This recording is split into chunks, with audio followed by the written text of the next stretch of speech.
Well, I'm gonna walk them golden stairs, 'cause I know my Jesus answers all my prayers.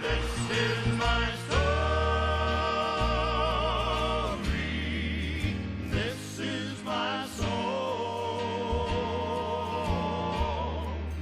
praising my Savior. Deep in the heart of Choctaw County, Mississippi in 1934, Roy Blackwood, his younger brothers Doyle and James, and Roy's son R.W. Blackwood Sr. formed the musical phenomenon that would become the most well-known and respected name in gospel music, the Blackwood Brothers. Why don't you swing down, sweet chariot, stop and let me ride? Swing down, chariot, stop and let me ride. Rock me, Lord, calm and easy. I got a pull on the other side. Why don't you swing down, sweet... Through the years, members of the Blackwood Brothers have won 8 Grammy Awards, 27 Dove Awards, and 5 All-American Music Awards. The Blackwood Brothers were the first artists to be inducted into the Gospel Music Hall of Fame in Nashville.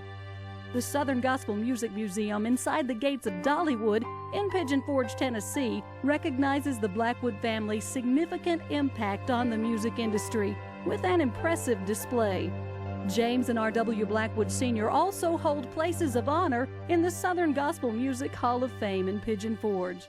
In the moments to come, with the help of country music legend Charlie Daniels and many other Blackwood family friends, you will hear the remarkable story of how the hand of God planted a song in the hearts of a family of Mississippi sharecroppers, and that song took them to the top of the music world. I'm Shelley Lane Blackwood. Ron, R.W., Donna, and I want to sincerely thank you for joining us.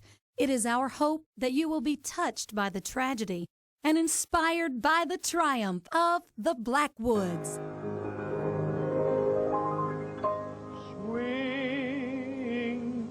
low, swing.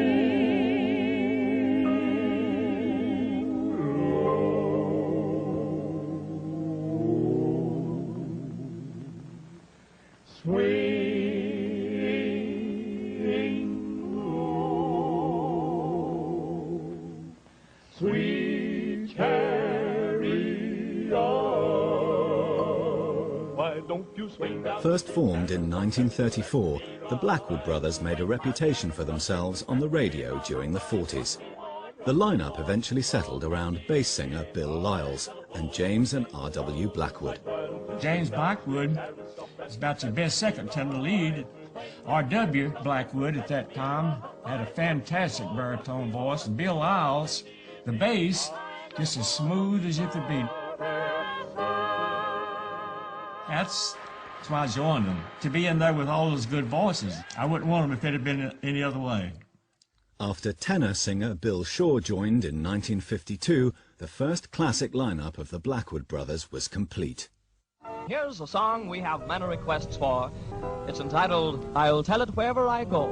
A song for you by the Blackwood Brothers Quartet, featuring Bill Shaw, our high tenor singer, on the solo part, and Bill Lyles doing the bass fiddle part. I'll tell of the Savior, I'll tell of His great love. Bill Shaw was a tremendously high tenor singer, and what made them so good at that time was their high-ranged harmony.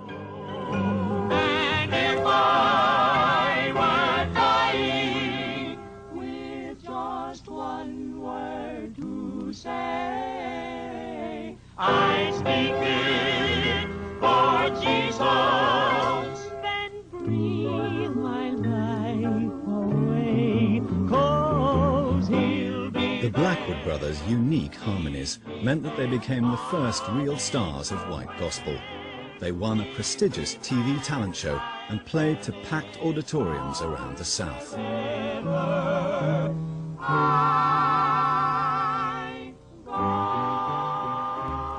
Singing, smiling, spread little joy. For those at the top, traveling was easier. The Blackwood Brothers flew to their concerts in a private aircraft, which the group piloted themselves.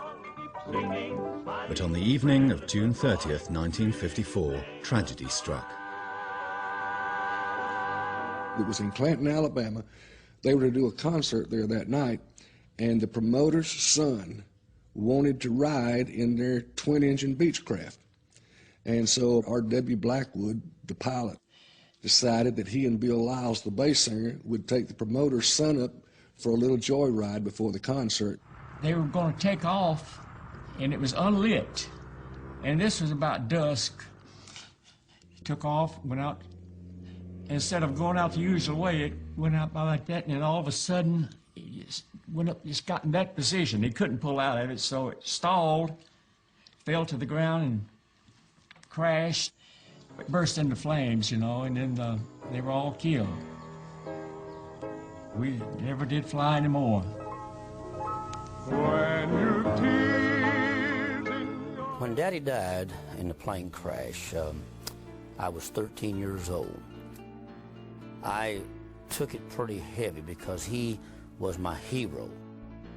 They came over the news service, and you know, we just and we had just seen R.W. and Bill maybe not more than a month before that.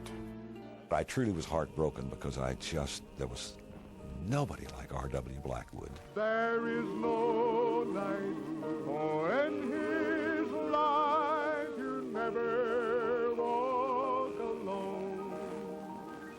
Always feel at home, wherever you go. When you tears in your eyes, your huge funeral in Memphis. A very young Elvis Presley in 1954 attended the funeral. Later, it was told he sat with his girlfriend, Dixie Locke, and cried. It was absolutely devastating to anyone who loved Southern gospel music.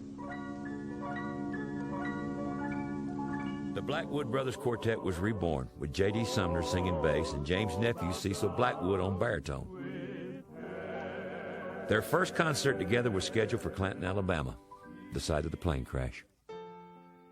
This was about a month and a half after the plane crash, and right back to the airport hangar, we did a concert without even rehearsal. Bill Shaw, James Blackwood, Cecil Blackwood, J.D. Sumner, Jackie Marshall's piano, and that started our career back up there at the airport with several thousand people there to hear us. And Elaine Blackwood, R.W.'s widow, Ruth Lyles, Bill Lyles' widow, they were there, and the kids. We introduced them. But I remember being there. I remember them introducing Cecil, but I think the one that got me the most was J.D. Sumner. All I know is I saw a guy just stand up, looked like he went all the way to the top of the mountain as big as he was.